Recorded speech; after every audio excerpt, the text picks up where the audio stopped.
হ্যাঁ নবীর উম্মত, কৃতজ্ঞতা বড় দামি জিনিস, বড় দামি। এই যুবক সারাদিন ইবাদতে কাটাইতো। একদিন মা খানকার দরজার পাশে যে টুকা লাগিয়ে বলে, জোরাইজ রে দরজা খোল, আমি মারছি। দুটি কথা বলেই চলে যাব রে জোরাইজ। জোরাইজ তখন নামাজে দণ্ডায়মান। চিন্তা করে একদিকে মা, অন্যদিকে নামাজ। না না, মা চলে যায়, যাক, নামাজ আমি ছাড়ব না। মা ডাকাডাকি করলো, জোরাইজ নামাজ পড়তে লাগলো, চলে গেল মা। পরের দিন মা আবার আসছে, জোরাইজ রে দরজা খোল, মারছি। দুটি কথা বলি মা চলে যাব, দরজা খোল। জোরাইজ রাহিমাহুল্লাহ তখনও দরজা খোলেন না। একদিকে নামাজ, অন্যদিকে মা। না না না, মা চলে যায়, যাক, নামাজ আমি ছাড়ব না। তখনও নামাজ দণ্ডে। তৃতীয় দিন মা আবার আসছে, দরজা খোল জোরাইজ। এই দিন জোরাইজ চিন্তা করে, একদিকে মা, অন্যদিকে নামাজ। যুবক, মা কি জিনিস বুঝে যাও, বাবা কি জিনিস বুঝে যাও। মা চলে যাই, যাক, আমি নামাজ ছাড়ব না। জোরাইজের কিন্তু অপরাধ একটাই, মার ডাকে সাড়া দেয়নি। সে কিন্তু বড় পাক্কা নামাজি ছিল, বড় বুজুর্গ ছিল। এই মা হাত বাড়াই দিছে, আল্লাহ আজকে 3 দিন হলো আমার জোরাইজকে ডাকি, আমার জোরাইজ আমার ডাকে সাড়া দেয়নি। আল্লাহ আমার জোরাইজকে দুনিয়ায় কোনো জেনাকারিনী মহিলার অপবাদ না দিয়ে, অপদস্থ না করাইয়া, যত বড়ই অলি হোক না কেন তোমার অপমান না করাইয়া কবরে তুমি ডাক দিও না গো আল্লাহ। হাই হাই হাই। নবীজি বলেন, সাহাবীরা জোরাইজের বিরুদ্ধে মায়ের বদদুয়ার সাথে সাথে আসমান জগতে কবুল হয়ে গেল। যুবকদেরকে বলি, মা যদি অন্ধ হয়, ল্যাংড়া হয়, বোবা হয়, কানা হয়, অর্ধ পাগল হয়, মূর্খ হয়, অশিক্ষিত হয়, মালিকের আসমানে দোয়া করতে দেরি হবে রে, দোয়াগুলি কবুল হতে দেরি হবে না। এই জন্য আল্লাহ বলছে, আনিশকুরলি, আমি আল্লাহর শুকর কর, ওয়ালি ওয়ালি দাইক, বাবা মার শুকর করো। নবীজি বলেন, মা দোয়া করতে দেরি হয়েছে, বদদোয়া আসমানে কবুল হতে দেরি হয় নাই। জোরাইজ জানতো না অবস্থা কি হবে। ও বুজুর্গ নামাজি রত হয়ে গেল, মা চলে গেল। বহুদিন পরে বিপর্যয় ঘটে গেল। ওই জোরাইজের খানকার পাশে এক যুবক রাত্রিবেলা ঘুমাইতো, ও ছিল রাখাল। ওই যুবকের সঙ্গে এলাকার একটা মেয়ের অবৈধ সম্পর্ক হয়ে তারা জেনা করলো। জেনার কারণে ওই নারী তার গর্ভে বাচ্চা কনসেপ্ট হলো। বাচ্চা আসার পরে এলাকার মানুষ জানাজানি হলো, অমুকের মেয়ে অমুক, বিয়ে হয় নাই কিন্তু পেটে বাচ্চা এসে গেছে। লোকেরা ডাক দিছে, নারী এই সর্বনাশের কাজ কে করলো তোমার? মহিলাটা ডেকে বলতেছে, কি জবাব দিবে?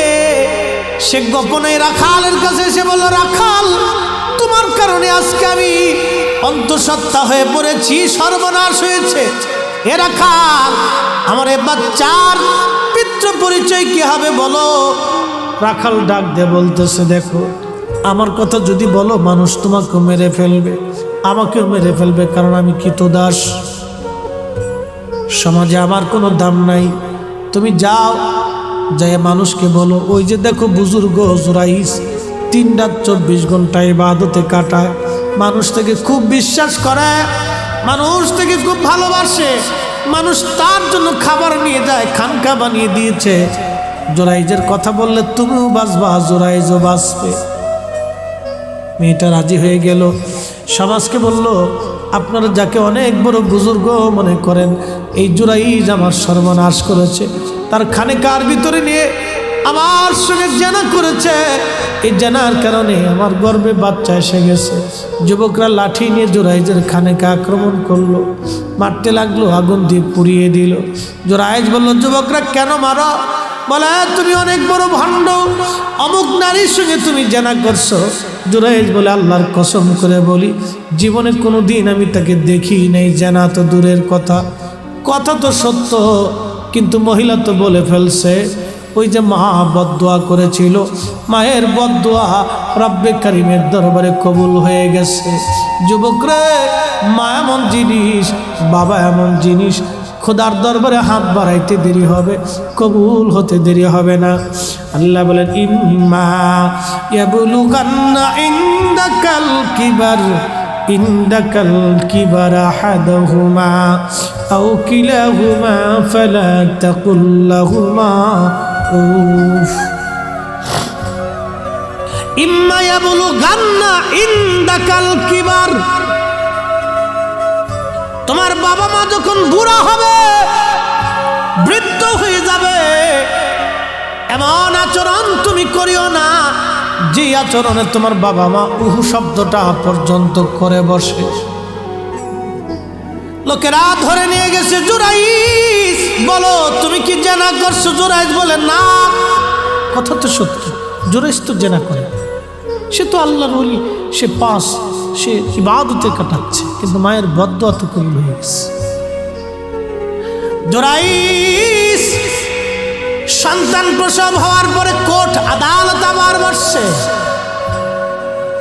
মহিলা ছোট্ট বাচ্চাকে কোলে করে নিয়ে আসছে। মহিলা জানে না অলির দর কত দূর পর্যন্ত, মহিলা বুঝে নাই অলির দর কত দূর।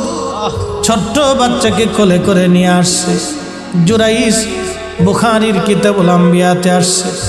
নিয়ে আসার পরে আল্লাহর নবীজি ডেকে বলেন, সাহাবীরা রে, মহিলা তখনও বলে এই বাচ্চার মালিক জুরাইস। জুরাইস বলে আমি না। লোকেরা বলল তাহলে সাক্ষী হাজির করা। ছোট্ট বাচ্চাটাকে কাছে নিয়ে হযরত জুরাইস তল পেটের মধ্যে শাহাদাত আঙ্গুল দিয়ে ধাক্কা দিয়ে বলল, এ বাচ্চা বলো, আমি তোমার জন্মদাতা নাকি অন্য কেউ?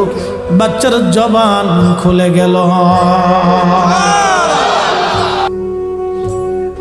জুরাইজের সাক্ষী জবান খুলে গেল।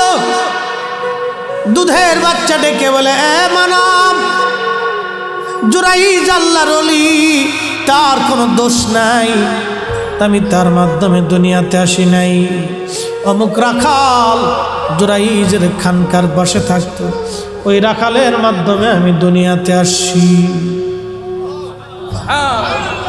আরো জোরে, আরো জোরে।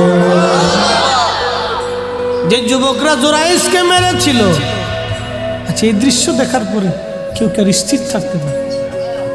যে যুবকরা মারছিল, হুজুরের কদম জড়িয়ে ধরে বলতেছে, হুজুর আমার ভুল হয়ে গেছে, ক্ষমা করে দেন।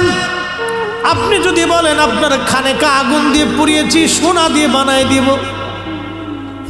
জুরাইজ বলল, না, স্বর্ণ দিয়ে বানাইতে হবে না, তোমরা আগের মতোই মাটি দিয়ে বানিয়ে দাও। তবে শোনরে, আমার একটা ভুল আমাকে এই পর্যন্ত নিয়ে আসছে, আমি মার সাথে বেয়াদবি করছিলাম। যুবকরা রে, আমি মায়ের সাথে বেয়াদবি করেছি। মার সাথে বেয়াদবির জন্যে মা বদদোয়া করেছিল রে যুবকরা, যার কারণে আজ আমি জানাকারিনী মহিলার অপবাদ আমাকে শুনে অপদস্থ হতে হয়েছে। তোমাদেরকে বলি, মায়ের সাথে বেয়াদবি করবে না, কষ্ট দেবে না, মার অবাধ্য হয়েও না, হয়েও না।